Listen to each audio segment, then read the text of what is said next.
भगवान श्री राम जी ने बताया, मरने के बाद आत्मा किसे खोजती है, माँ, बेटा या जीवन साथी को। जय श्री राम दोस्तों, गरुड़ पुराण का रहस्य जान लो, मोक्ष मिल जाएगा। दोस्तों, एक बार भगवान श्री राम जी और माता सीता जी अपने 14 वर्षों के वनवास के दौरान चित्रकूट में अपनी कुटिया में आराम कर रहे थे। उसी समय मरने के बाद आत्मा किसे खोजती है, इस विषय में दोनों के बीच एक गूढ़ संवाद हुआ।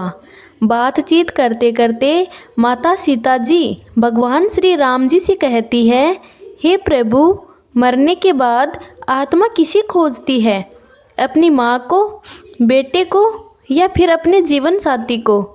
तब भगवान श्री राम जी कहते हैं, हे देवी सीते, आपने ये प्रश्न पूछकर समस्त मनुष्य जाति का कल्याण कर दिया है।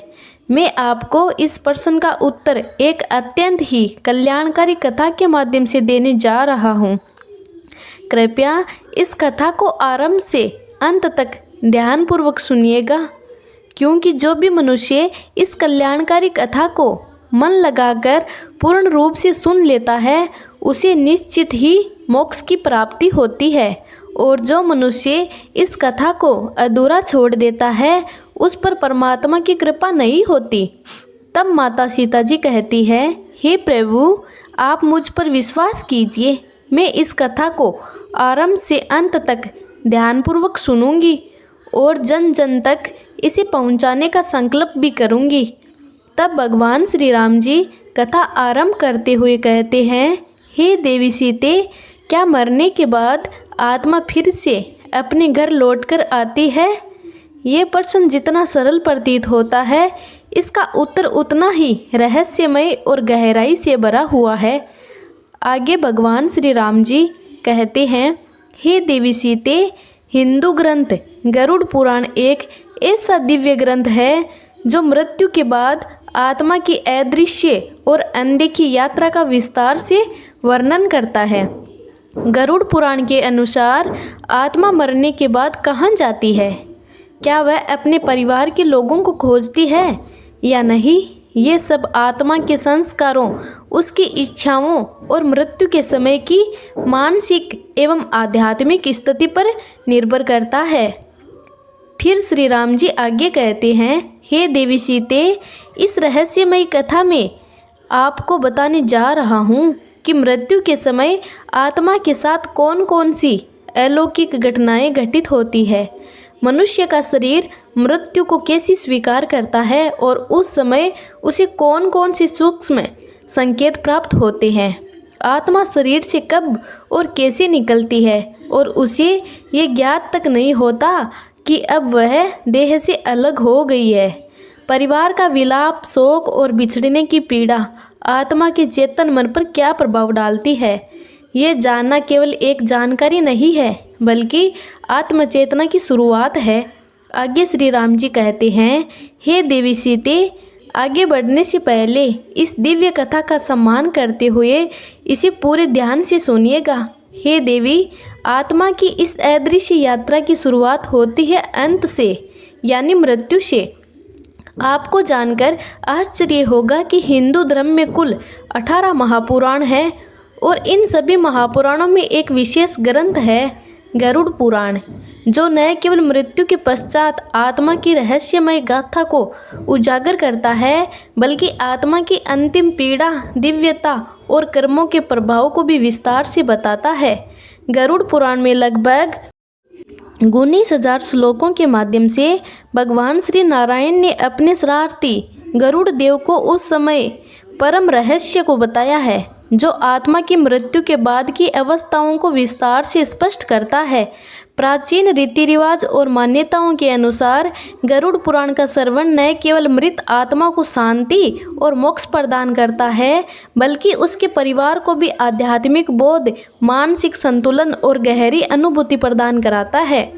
आगे भगवान श्री राम जी कहते हैं, हे देवी सीते, गरुड़ पुराण में बताया गया है कि मृत्यु के कुछ समय पहले ही मनुष्य को सूक्ष्म संकेतों का अनुभव होने लगता है, जैसे कोई दिव्य शक्ति उसे पुकार रही हो या उसे अपने पूर्वजों के दर्शन होने लगते हैं। ऐसा प्रतीत होता है जैसे शरीर धीरे धीरे शिथिल हो रहा है।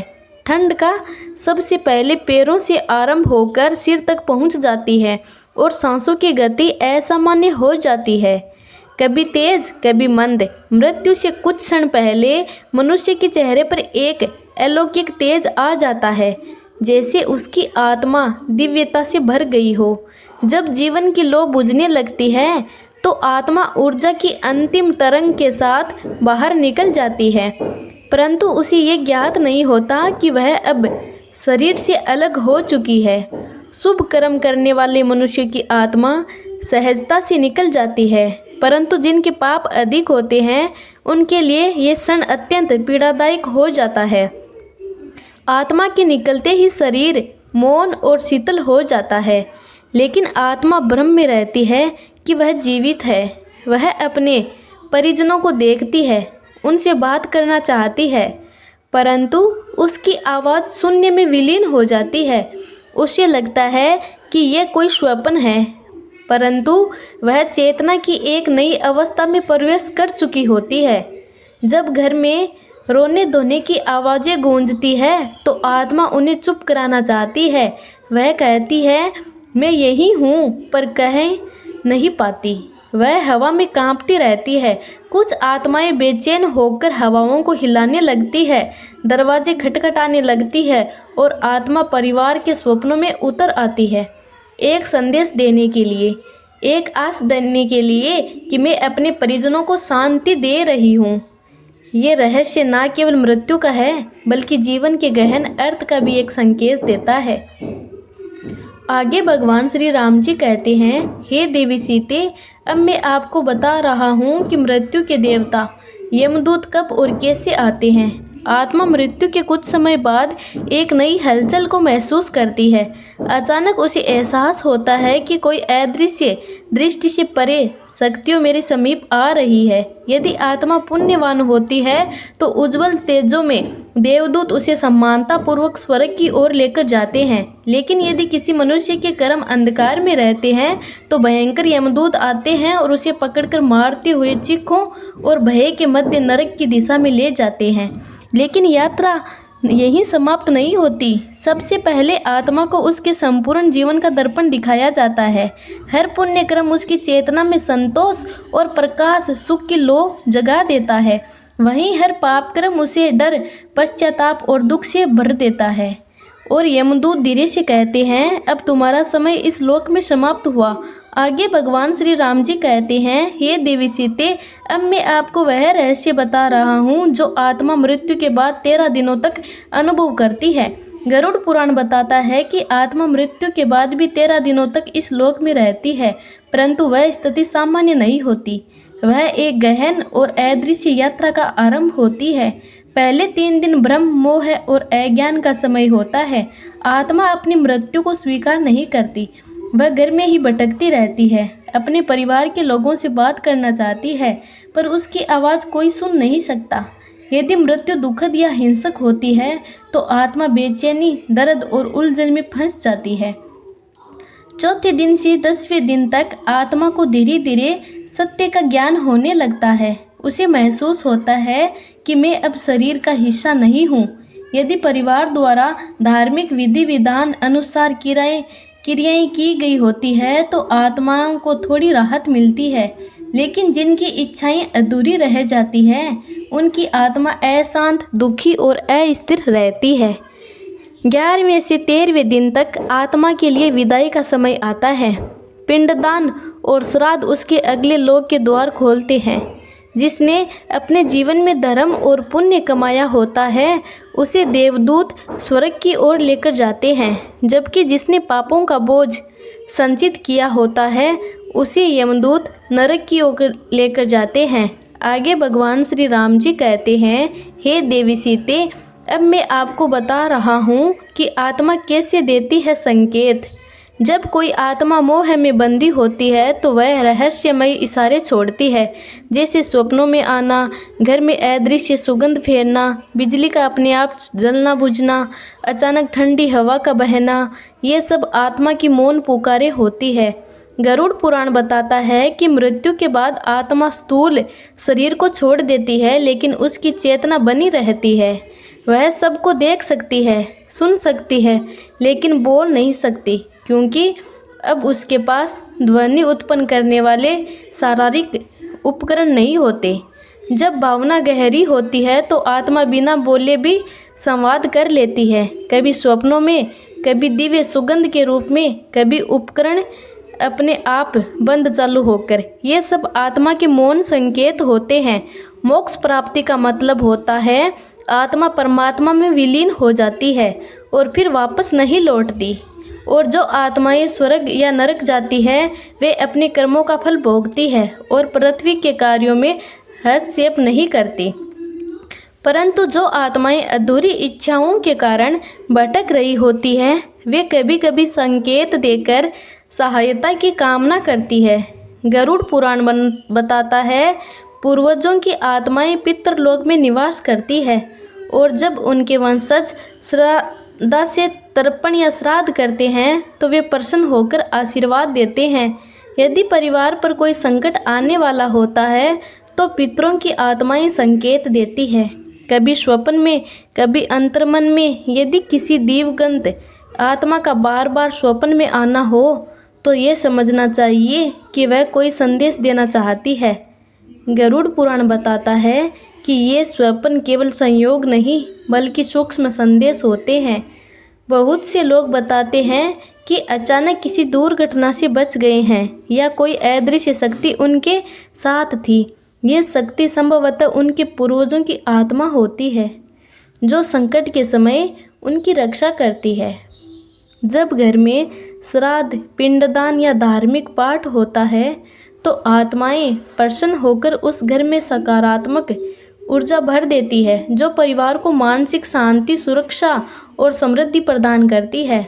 आत्माएं कभी स्वप्न, कभी विचार, कभी आभास के माध्यम से लोगों के निर्णय को प्रभावित करती है। आगे भगवान श्री राम जी कहते हैं, हे देवी सीते, ये एक सूक्ष्म संवाद होता है जिसमें प्रेम, चेतावनी और आशीर्वाद छिपे होते हैं। आत्माओं को प्रसन्न करने के लिए लोगों को प्रत्येक वर्ष श्राद्ध और पिंडदान करना चाहिए। गरुड़ पुराण, पितृस्रोत और महामृत्युंजय मंत्र का पाठ करना चाहिए। जरूरतमंदों को भोजन और दान देना चाहिए। इससे पितृ आत्माएं प्रसन्न होती है और प्रियजनों की रक्षा करती है। परंतु जो आत्माएं अधूरी इच्छाओं में बंदी होती है वे कभी कभी खतरनाक भी बन जाती है।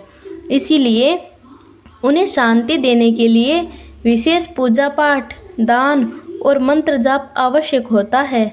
आगे भगवान श्री राम जी कहते हैं, हे देवी सीते, क्या कभी आपको लगा है कि जब जीवन में सब कुछ डगमगा रहा होता है तो कोई अदृश्य शक्ति आपका मार्गदर्शन कर रही होती है?